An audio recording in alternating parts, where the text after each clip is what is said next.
छोटी काशी के रूप में विख्यात बाबा गोला गोकर्णनाथ की इस पावन धरा को कोटि कोटि नमन करते हुए मैं आप सभी लखीमपुर खीरी के मतदाता बहनों और भाइयों का हृदय से स्वागत करता हूं, अभिनंदन करता हूं। बहनों और भाइयों, आज महाराणा प्रताप की पावन जयंती भी है। स्वदेश और स्वधर्म के लिए शौर्य और पराक्रम की पराकाष्ठा क्या हो सकती है। राष्ट्र नायक महाराणा प्रताप का जीवन इस बात का प्रतीक है। महाराणा प्रताप के पावन जयंती के अवसर पर भी मैं राष्ट्र नायक महाराणा प्रताप को कोटि कोटि नमन करता हूं। मंच पर उपस्थित यहां के लोकप्रिय सांसद, केंद्रीय मंत्री और भारतीय जनता पार्टी के प्रत्याशी श्री अजय मिश्रा टेनी जी, भारतीय जनता पार्टी के जिला के अध्यक्ष श्री सुनील सिंह जी, जिला प्रभारी वसुदेव मौर्य जी, हमारे माननीय विधायकगण श्री अमन गिरी जी, श्री रोमी सानी जी, श्री योगेश वर्मा जी, श्रीमती मंजू त्यागी जी, श्री शशांक वर्मा जी, लोकसभा के प्रभारी श्री अचिन महत्रा जी, लोकसभा के संयोजक श्री विनीत मनार जी, लोकसभा के संयोजक सह संयोजक कुलभूषण जी, आज के कार्यक्रम में उपस्थित भारतीय जनता पार्टी के हमारे सभी वरिष्ठ पदाधिकारीगण, वर्तमान और पूर्व जनप्रतिनिधिगण और भारी संख्या में उपस्थित बाबा गोला गोकर्णनाथ की इस पावन धरती से जुड़े हुए सभी उपस्थित बहनों और भाइयों, लोकसभा चुनाव के अब तक 3 चरण पूरे हो चुके हैं। बहनों और भाइयों, आधा चुनाव संपन्न हो चुका है। चौथे चरण में आपको भी मतदान में भाग लेना है। पूरे देश के अंदर एक स्वर गूंज रहा है और वह है कि फिर एक बार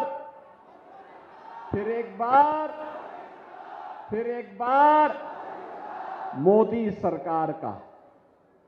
बहनों और भाइयों, ये मोदी सरकार के बारे में जो यह स्वर गूंज रहा है, ये वैसे ही नहीं है। जब जनता जनार्दन से हम पूछते हैं कि आखिर इतना उत्साह और उमंग का कारण क्या है, तो एक ही बात कहते हैं। जनता जनार्दन कहती है कि जो राम को लाए हैं हम उनको लाएंगे। यानी जनता जनार्दन के मुंह से एक ही स्वर गूंजता है, जो राम को लाए हैं हम उनको लाएंगे।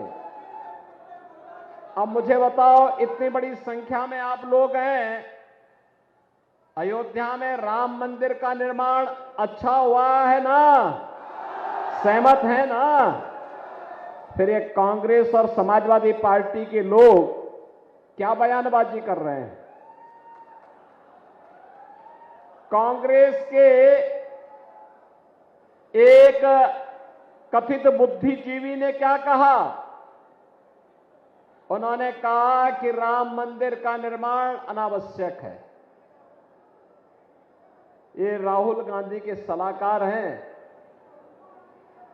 और ऐसे ही समाजवादी पार्टी के राष्ट्रीय महासचिव हैं, उनका बयान आया है राम मंदिर का निर्माण बेकार हुआ है। बहनों और भाइयों, जैसे जैसे चुनाव अपने अंतिम दौर की तरफ आगे बढ़ता जा रहा है, चुनाव में भी दो चीजें साफ दिखाई दे रही हैं। एक तरफ जो भारत के सम्मान के लिए, भारत की सुरक्षा के लिए, भारत के विकास के लिए, गरीब कल्याण के लिए बिना भेदभाव के शासन की योजना का लाभ गांव, गरीब, किसान, नौजवान, महिलाएं, समाज के प्रत्येक तबके को मिले।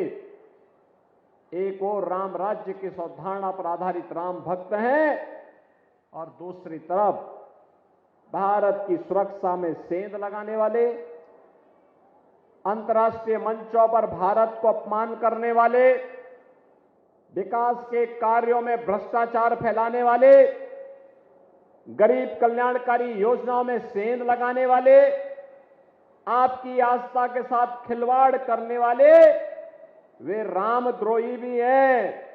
जो रामद्रोही राम मंदिर का विरोध पहले भी करते थे और आज भी कर रहे हैं। बहनों और भाइयों, यह अंतर बहुत स्पष्ट आपको दिखाई देगा। या समाजवादी पार्टी का एक चरित्र आपने देखा है, यह पहली बार नहीं हुआ। समाजवादी पार्टी तो एक और राम भक्तों पर गोली चलाती थी और दूसरी तरफ राम मंदिर पर, अयोध्या में राम जन्मभूमि पर, काशी में संकट मोचन मंदिर पर, लखनऊ, वाराणसी और अयोध्या की कचहरियों पर, सीआरपीएफ कैंप, रामपुर पर हमला करने वाले आतंकवादियों के मुकदमों को यह समाजवादी पार्टी वापस लेने का कुत्सित प्रयास की थी। इनकी मंशा तो वही थी, वो तो आप हैं कि आपने इन मंसूबों को पूरी तरह धराशायी रख कर दिया है, अन्यथा ये लोग आपकी सुरक्षा पे सेंध लगा देते। और मुझे बताते हुए प्रसन्नता है, अच्छा मुझे बताओ, आप में से कितने लोग हैं जिन्होंने अयोध्या में राम मंदिर का दर्शन किया? इधर काफी बड़ी संख्या है, काफी बड़ी संख्या है। और बहनों और भाइयों, जैसे अयोध्या नई अयोध्या बन गई है, लाखों लोग आ रहे हैं, ऐसे ही जैसे काशी विश्वनाथ धाम आज जगमगा रहा है, ऐसे ही छोटी काशी को भी, बाबा गोला गोकर्णनाथ की पावन स्थली को भी हम लोग उसी सुंदरीकरण के साथ जोड़ने का काम करने जा रहे हैं। एकदम स्वीकृति है। 4 लेन की कनेक्टिविटी के बाद यही गलियारा और एक एक व्यापारी को भी पुनर्वास करके उनको बसाने का काम भी होगा। किसी को उजाड़ना नहीं, हम तो बसाने का काम करते हैं। बहनों और भाइयों, यह केवल राम भक्त ही कर पाएंगे, रामद्रोही नहीं कर पाएंगे। ये रामद्रोही तो समाजवादी पार्टी की सरकार के समय आपने देखा होगा, हर दूसरे दिन एक दंगा होता था, कर्फ्यू लगता था, व्यापारी और बेटी दोनों असुरक्षित थी। प्रदेश में किस प्रकार की अराजकता थी, ये किसी से छुपा हुआ नहीं। और कांग्रेस के समय देश की सीमाओं में घुसपैठ होती थी, वैश्विक मंच पर भारत का सम्मान बचा नहीं रह गया था। देश के अंदर आतंकवाद, नक्सलवाद सिर चढ़कर के बोल रहा था, विकास के कार्य ठप पड़ गए थे। और बहनों और भाइयों, यही नहीं, विकास के कार्य भी ठप थे और गरीबों को मिलने वाली जो सहायता है ना, आज जो 80 करोड़ लोगों को फ्री में राशन, 60 करोड़ लोगों को आयुष्मान भारत में 5 लाख रुपए की स्वास्थ्य बीमा का कवर, 50 करोड़ गरीबों के लिए जनधन अकाउंट, देश के अंदर 12 करोड़ किसानों को किसान सम्मान निधि का लाभ, 12 करोड़ गरीबों के घर में शौचालय, 10 करोड़ गरीबों के घर में उज्ज्वला योजना का सिलेंडर, 4 करोड़ गरीबों को मकान।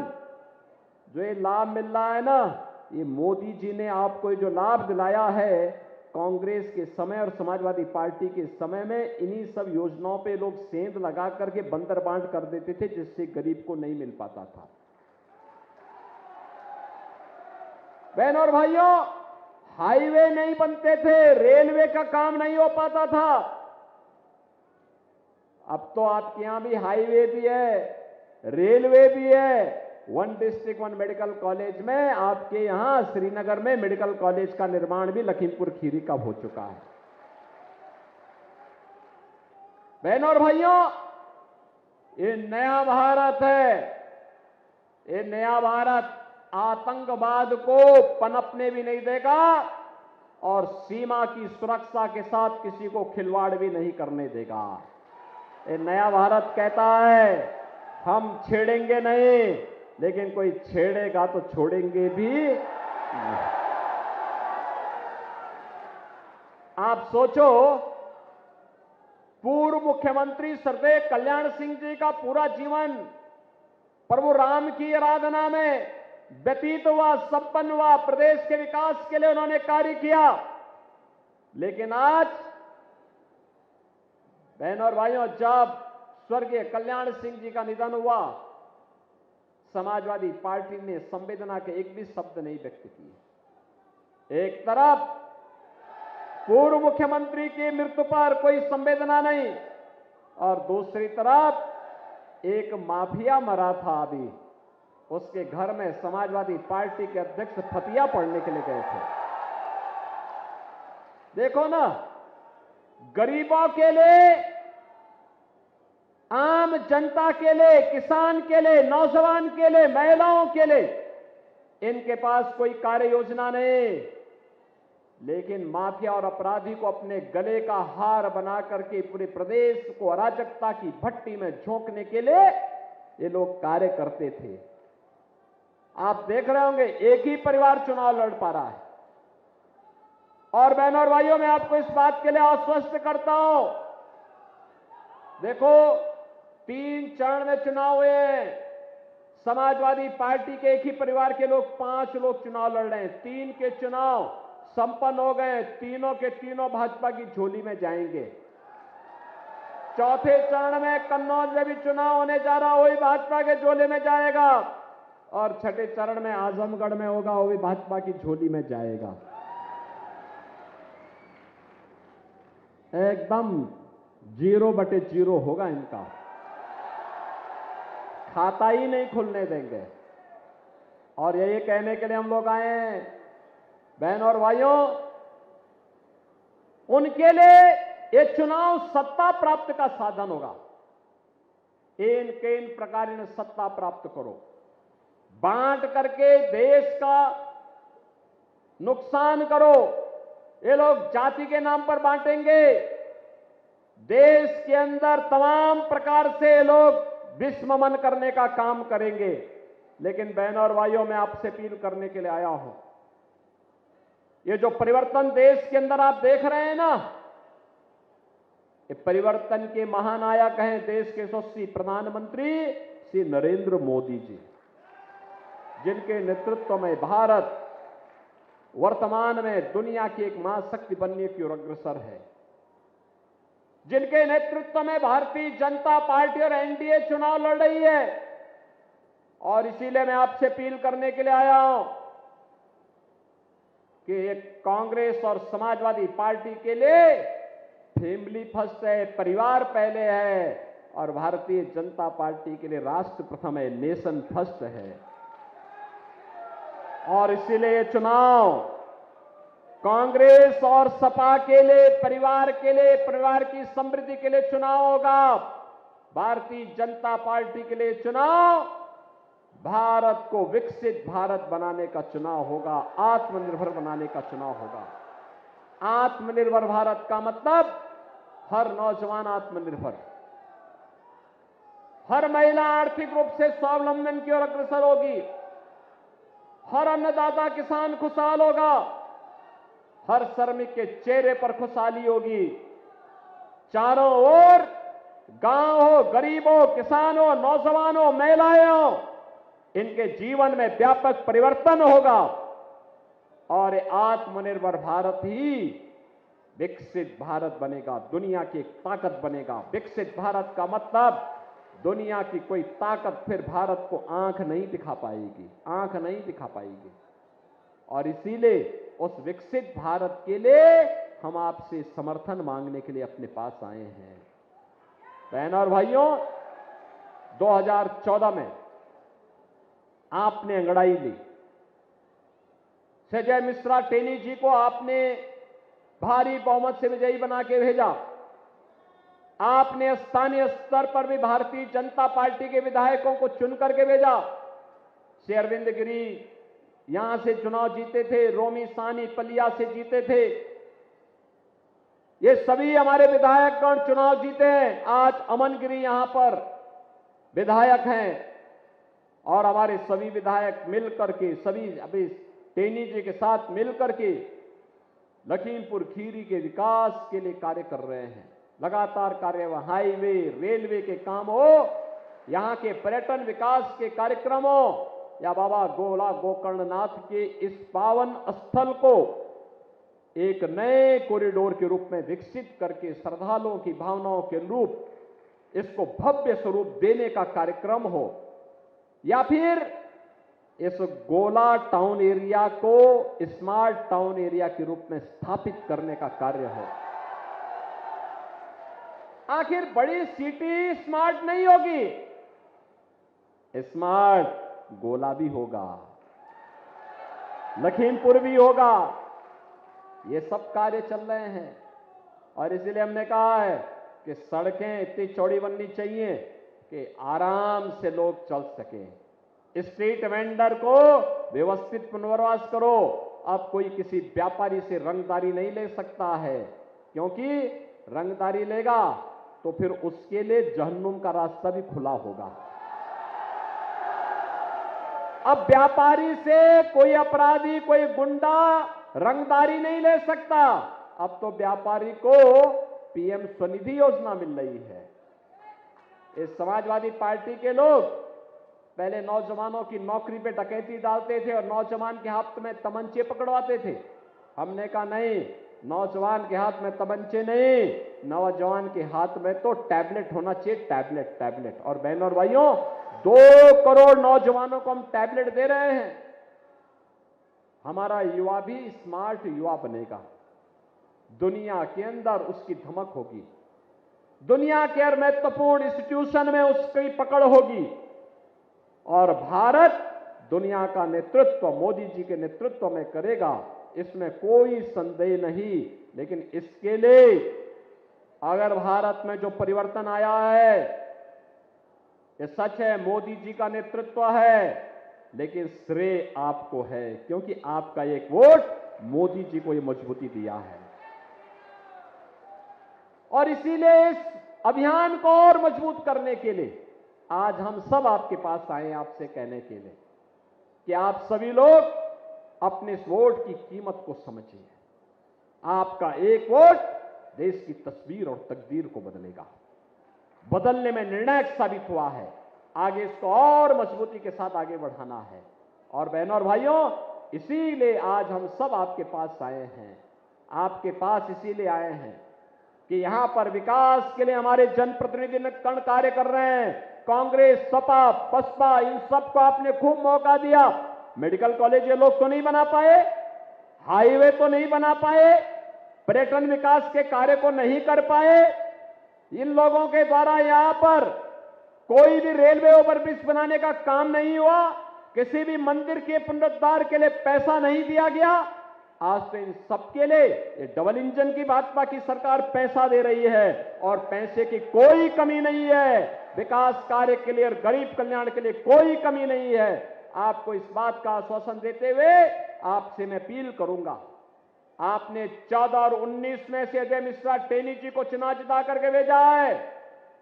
आज फिर मैं आपसे अपील करने के लिए आया हूं, मोदी जी को तीसरा कार्यकाल भारत को दुनिया की एक महाशक्ति के रूप में स्थापित करने के लिए देने के लिए यहां से उत्तर प्रदेश से 80 की 80 सीटों पर कमल खिलाने का कार्य हम लोग कर रहे हैं। 80 सीट पर 80 कमल की माला, और उसमें से लखीमपुर खीरी भी एक है। इसलिए कमल खिलाना यह हम सबका दायित्व है। आप सहमत हैं? सहमत हैं? कमल खिलेगा। कमल तब खिलेगा बहनों और भाइयों, जब आप आज के बाद से लेकर के, आज हो गई 9 मई है ना, आज 9 मई है, 10, 11, 12 3 दिन का समय है आपके लिए प्रचार के लिए। आप अगर घर घर जाएंगे, एक एक मतदाता से अपील करेंगे कि भाई देखो, ये सामान्य चुनाव नहीं है, आत्मनिर्भर और विकसित भारत का चुनाव है। हर गरीब के चेहरे पर खुशहाली लाने के लिए, हर नौजवान के हाथ को रोजगार देने के लिए, हर महिला को स्वावलंबन की ओर अग्रसर करने के लिए, हर किसान को खुशहाल करने के लिए ये चुनाव है जिसपे हमें विकसित भारत बनाना है। इसके लिए मोदी जी आवश्यक हैं, कमल चुनाव चिन्ह आवश्यक है, अजय मिश्रा टेनी आवश्यक हैं, और इसके लिए हम सब आपके पास आए हैं। आप करेंगे? घर घर जाएंगे, बीजेपी को जिताएंगे, कमल खिलाने का काम करेंगे? तो बहनों और भाइयों फिर मेरे साथ बोलेंगे, भारत माता की, भारत माता की, भारत माता की। तो खीरी से आप सुन रहे थे सीएम योगी आदित्यनाथ को, जहां पर चुनावी जनसभा को संबोधित कर रहे थे। कई प्रहार उन्होंने विपक्ष पर किए। कहा समाजवादी पार्टी को लेकर उन्होंने कहा कि आतंकवादियों के मुकदमे जो है समाजवादी पार्टी ने वापस लिए। इसी के साथ समाजवादी पार्टी ने राम मंदिर को बेकार बताया। तमाम बातें जिनको लेकर सीएम योगी आदित्यनाथ ने विपक्ष पर जमकर निशाना साधा। इसी के साथ सैम पित्रोदा के बयान को लेकर भी यहां पर सीएम योगी आदित्यनाथ बोलते नजर आए। उन्होंने कहा कि विपक्ष जो है वो रंग के आधार पर देश को बांटने का काम कर रहा है, और सैम पित्रोदा का बयान निंदनीय है।